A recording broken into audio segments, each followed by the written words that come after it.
OnePlus Nord N10 যেটা mid budget সেগমেন্টের মধ্যে একটি ফোন হতে চলেছে, যা নভেম্বর মাসের মধ্যেই চলে আসবে বাংলাদেশের বাজারে।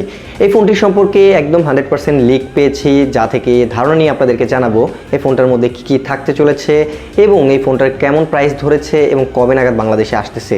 তো এই ভিডিওটি একদম শেষ পর্যন্ত দেখতে থাকুন, তাহলে OnePlus Nord N10 এই ফোনটির বিস্তারিত জানতে পারবেন। এবং আপনাদের জন্য অনেক কষ্ট করে ভিডিও বানাই এবং তথ্যগুলো দেই আপনাদেরকে, তো প্লিজ একটা লাইক দিয়ে দিবেন এবং ভিডিওটা শেয়ার করে দিবেন। তো চলুন মূল ভিডিওতে আসা যাক। এই ফোনটির প্রথমে যদি আমি বলি, এই প্রাইজিংটা আমাকে অনেক হতাশ করেছে। যেই প্রাইসে লঞ্চ হতে চলেছে এই প্রাইস অনুযায়ী OnePlus যা দিয়েছে এটার মধ্যে, এটা আপনারা জানলে আপনাদেরকে একটু হতাশ করবে, কারণ অলরেডি OnePlus-এর নর্ড নিয়ে কিন্তু অতটাও হাইপ ক্রিয়েট হয়নি, যা বাংলাদেশের বাজারে কিন্তু ধরাচলে অতটাও হাইপ হয়নি, কারণ আদার্স কোম্পানিগুলো এই প্রাইসের মধ্যে যা যা দিচ্ছে OnePlus কিন্তু তার উল্টোটা করছে। চলুন এর স্পেসিফিকেশন জেনে নেওয়া যাক। OnePlus Nord N10 এই ফোনটি যেহেতু মিড বাজেটের ফোন হতে চলেছে, অবশ্যই এটি একটি প্লাস্টিক বিল্ডের ফোন হবে এবং লুকটাও একদম সিম্পল, আপনারা এই স্ক্রিনে দেখতে পাচ্ছেন। এবং এই ফোনটির ফ্রন্টে থাকবে একটি 6.49 ইঞ্চ ফুল এইচডি প্লাস রেজুলেশনের IPS LCD ডিসপ্লে। OnePlus-এর তরফ থেকে IPS ডিসপ্লে এই কথাটা শুনলেই হয়তো অনেকের মেজাজ গরম হয়ে যাবে, কারণ OnePlus সবসময় সবাইকে ফ্লুইড অ্যামোলেড ডিসপ্লে দিতে দিতে সবার অভ্যাসটাই খারাপ করে দিয়েছে। তো এই প্রাইসের মধ্যে তারা চাইলে কিন্তু একটি ফ্লুইড অ্যামোলেড ডিসপ্লে দিতে পারতো। এছাড়াও একটা ভালো দিক হচ্ছে এই ডিসপ্লেটি 90 হার্টজ রিফ্রেশ রেট সাপোর্টেড।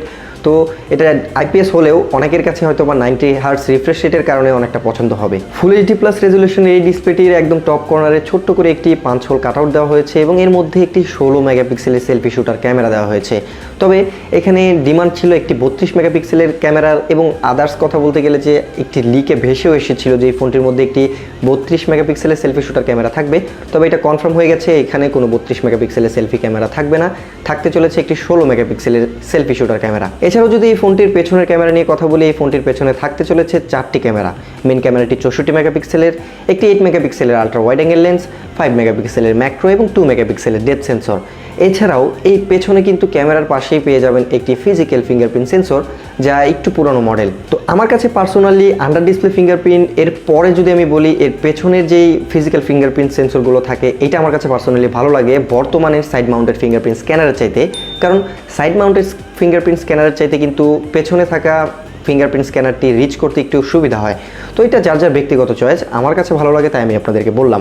এছাড়াও পেছনে যদি ফিঙ্গারপ্রিন্ট সেন্সরটা থাকে তাহলে কিন্তু যে ফোনের ডাইমেনশনটা থাকে, যে সাইজটা থাকে, এটা কিন্তু অনেকটা থিন করা যায়। তো যাই হোক, এছাড়াও যদি আমি কথা বলি এই ফোনটির প্রসেসর নিয়ে, এই ফোনটির মধ্যে ব্যবহার করেছে স্ন্যাপড্রাগনের 690 এই প্রসেসরটি, এবং তারা বলছে এইটা অনেকটাই পারফরমেন্স করবে স্ন্যাপড্রাগনের 765G এই প্রসেসরের মতো। ভাই 765G এর মতো পারফরমেন্স যদি করে তাহলে আপনারা এইটার মধ্যে 765G দিতেন, এটা কেন দিলেন? তো যাই হোক, খাতা কলমের দিক থেকে বোঝা যাচ্ছে এই প্রসেসরটির তুলনামূলকভাবে মোটেও কোনো খারাপ প্রসেসর নয়। এছাড়াও এর মধ্যে X51 মডেম রয়েছে, যার ফলে 5G সুবিধাও পেয়ে যাবেন। প্রসেসরের পাশাপাশি ফোনটির মধ্যে 6GB র্যাম 128GB স্টোরেজ থাকছে, যা UFS 2.1-এ। তবে এক্সট্রা SD কার্ড সম্ভবত এখানে ব্যবহার করতে পারবেন না। তো এটা অবাক করার কিছু বিষয় নয়, কারণ OnePlus-এর ফোনগুলোতে এমনিও এক্সট্রা SD কার্ড ব্যবহার করা যায় না। এছাড়াও থাকছে হেডফোন জ্যাক, যা খুবই ভালো একটা বিষয়। এবং এই ফোনটার মধ্যে দেওয়া হয়েছে কিন্তু একটি 4300 অ্যাম্পিয়ারের বিশাল ব্যাটারি, এবং এতে ফাস্ট চার্জারও থাকছে। তাদের বিখ্যাত fast charging support warp charger 30T8 বক্সের মধ্যে দিয়ে দিবে তারা। এছাড়াও এই ফোনটি out of the box Android 10-এ রান করবে এবং তাদের অক্সিজেন ওএসএ এটার মধ্যে থাকবে।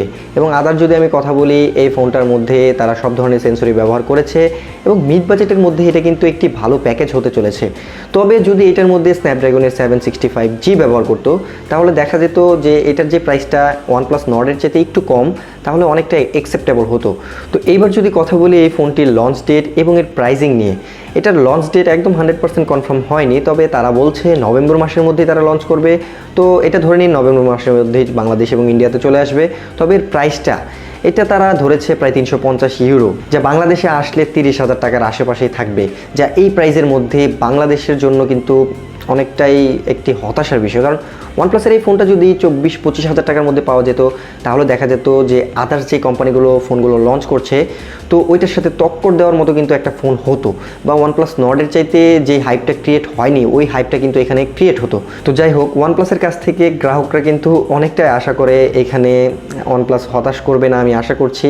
তো দেখা যাক এই ফোনটি বাংলাদেশে আসলে কত প্রাইসে পাওয়া যায় বাংলাদেশের বাজারে এবং ইন্ডিয়াতে কত প্রাইসে পাওয়া যায়, তো এটা আসার পরেই দেখা যাবে। তো এই ফোনটি সম্পর্কে কি মতামত অবশ্যই ভিডিওর কমেন্টে জানাতে ভুলবেন। আপনার মূল্যবান কমেন্টের রিপ্লাই আমি অবশ্যই দেবো। এছাড়াও নিয়মিত এমনই আপকামিং ফোন সম্পর্কিত খবরাখবর সবার আগে দেখার জন্য আমার চ্যানেলটিকে এখনই সাবস্ক্রাইব করে রাখুন এবং পাশে থাকা বেল আইকনটিতেও প্রেস করে রাখুন যেন একটা ভিডিও মিস না করেন। তো আজকের মতো এই পর্যন্তই, আবারও হাজির হব নতুন কোনো স্মার্টফোন বা গ্যাজেট সম্পর্কিত ভিডিওতে। ততক্ষণ ভালো থাকবেন, good bye, see you in the next one.